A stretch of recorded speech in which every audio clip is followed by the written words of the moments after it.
Alright, so today we're going to do a toy review of Godzilla vs. Kong by Playmates.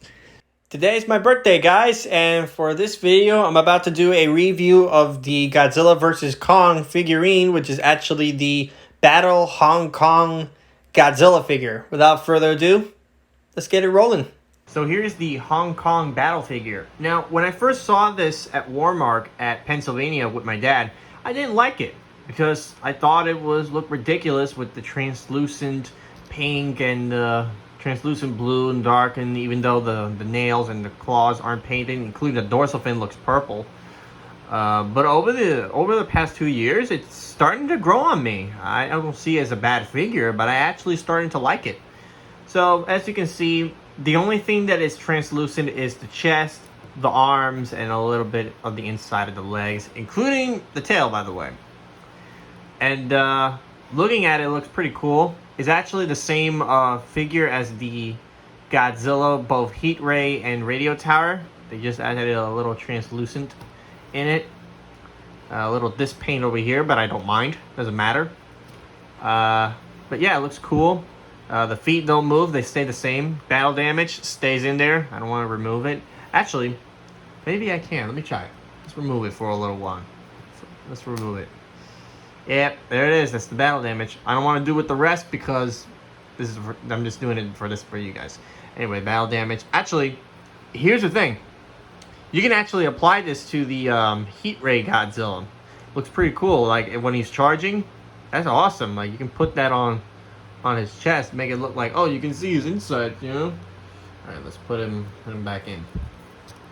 This is really stressful when you try to put something in it. You just gotta squeeze him in there really hard, just like how the heat ray does.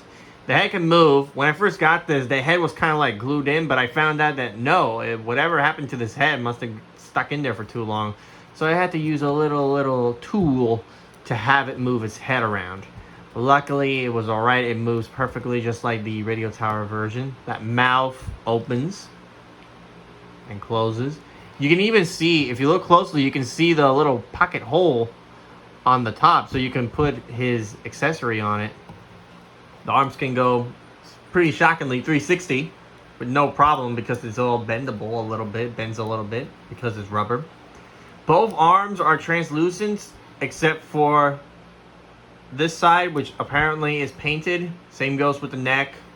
And of course, this part right here is translucent, so I'm guessing the entire head is actually translucent. Dorsal fins, on the other hand, is mixed in with a different color. Purple, pink. Why it have to be pink? It could be something else. And, but hey, it is what it is. Can't do nothing about it. As for the tail, it's actually 100% translucent blue. The only thing that they did is paint this both sides on the top dark and pink. Really, why it had to be pink? But yeah, if you light it up and here's the thing: when I point it at the light, it glows on the inside too. So basically, it becomes like a little translucent light bulb. The feet, on the other hand, they're also, this side right here is reused by the heat ray, while on the other side it's translucent. The feet, on the other hand, are translucent, as you can see from the reflection of the light. You can see the inside.